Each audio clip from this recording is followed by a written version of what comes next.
नमस्कार। मैं आशीष दबे नौजवान लड़का न्यूज़ चैनल से बोल रहा हूँ। मेरी जानकारी के अनुसार मध्य प्रदेश के ग्वालियर में पुलिस ने करीब 1 साल पुराने ऐसे कत्ल का खुलासा किया जिसमें कातिल और कोई नहीं बल्कि मृतक की पत्नी ही निकली, जिसने अपने बॉयफ्रेंड के साथ मिलकर पति की हत्या कर दी थी। किसी को शक न हो इसके लिए शातिर पत्नी ने खुद पति की गुमशुदगी की रिपोर्ट भी लिखवाई और कोर्ट में याचिका भी दायर लगाई, लेकिन टेक्निकल एविडेंस तकनीकी साक्ष्यों के सामने पत्नी का झूठ चल नहीं पाया। ग्वालियर पुलिस ने मंगलवार को एक प्रेस कॉन्फ्रेंस कर इस पूरे मामले का खुलासा किया है।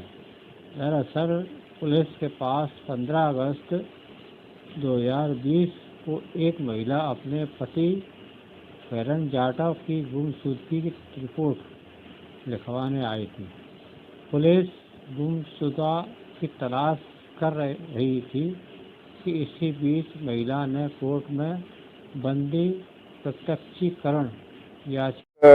अत्यंत ही महत्वपूर्ण प्रकरण था जिसमें कि एक महिला ने अपने पति की अपने प्रेमी के साथ मिलकर हत्या कर दी आज से लगभग 1 वर्ष पूर्व, और थाना भितरवार में एक गुमशुदगी की रिपोर्ट दर्ज करा दी। विभिन्न कार्यालयों में पति के गुमने के आवेदन दिए और जब पूछताछ के उपरांत ये खुलासा हुआ कि महिला ने अपने प्रेमी और एक अन्य व्यक्ति के साथ मिलकर पति की हत्या की। कुल मामला इस प्रकार का है कि ये जो मृतक है ये थाना भितरवार क्षेत्र अंतर्गत निवास करता है और इसकी शादी शिवपुरी में रहने वाली एक महिला से हुई। शादी को लंबा समय हो गया है और जो आरोपी है वो मृतक का मित्र है। साथ साथ रहने से महिला के संबंध मृतक के मतलब अपने पति के मित्र से हो गए और इन्होंने ये प्लानिंग किया कि इसको पति को रास्ते से हटाया जाए। इसके लिए एक अन्य व्यक्ति की मदद ली गई जो दोनों का कॉमन फ्रेंड था और तीनों ने एक योजना बनाई। योजना के तहत हस्तिनापुर गांव में कृपालपुरा, एक हस्तिनापुर थाने में कृपालपुरा गांव पड़ता है, वहां पे मृतक को बुलाया गया 5 तारीख को अगस्त में पिछले साल, और इसको शराब पिला के नहर के किनारे पत्थर और सरिये से मार दिया। और इसके बाद जो एक अन्य आरोपी अभी जो पकड़ाई में नहीं आया है उसकी स्प्लेंडर मोटरसाइकिल में आरोपी ने चलाई। बीच में इसको मृतक को बिठाया, उसकी लाश को रखा, पीछे दूसरा आरोपी बैठा और वहां से 200 मीटर दूर एक कुएं में ले जाके इसको फेंक दिया। लौट के आने के बाद इन्होंने थाना भितरवार में 15 तारीख को इसकी गुमशुदगी की रिपोर्ट दर्ज की। पुलिस ने इसमें बहुत लंबा इन्वेस्टिगेशन किया, बहुत पूछताछ की, टेक्निकली भी इसमें काफी काम किया गया, किंतु पता नहीं चला। ग्राउंड इंफॉर्मेशन ये मिली अभी 2 दिन पहले कि ये जो मृतक की पत्नी है वो जिसके साथ रह रही है वो भागने की तैयारी में है दक्षिण भारत में, और वहां कहीं इसने गाइड की नौकरी करने की बात की है।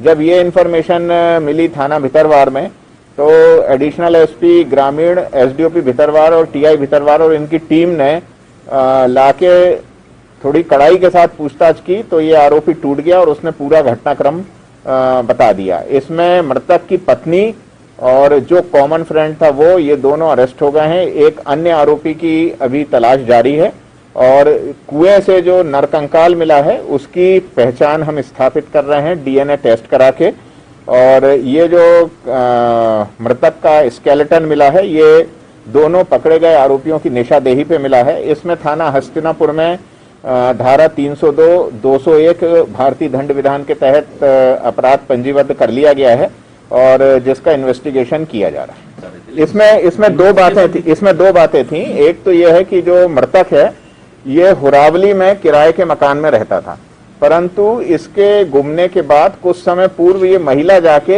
इसके मित्र के यहाँ कृपालपुर में, हस्तिनापुर में रहने लगी। तो एक शक का कारण ये बना कि भाई ये इसके यहाँ जाके रहने लगी, मतलब कहीं ना कहीं इनके संबंध होंगे। दूसरा, चूंकि ये मामला बड़ा महत्वपूर्ण और सनसनीखेज था तो हमारी टीमें लगातार लगी थी, उसी में ये ग्राउंड इंफॉर्मेशन आई कि ये छोड़ के जाने वाला है। तो तब इसको लाके पूछताछ की गई। इसके पहले भी इससे बात की गई थी, परंतु तब हमारे पास कोई आधार नहीं था। परंतु अब की बार जब पूछताछ की गई तो आधार था, थोड़ी कड़ाई, थोड़ी हिकमत अमली से पूछताछ की गई।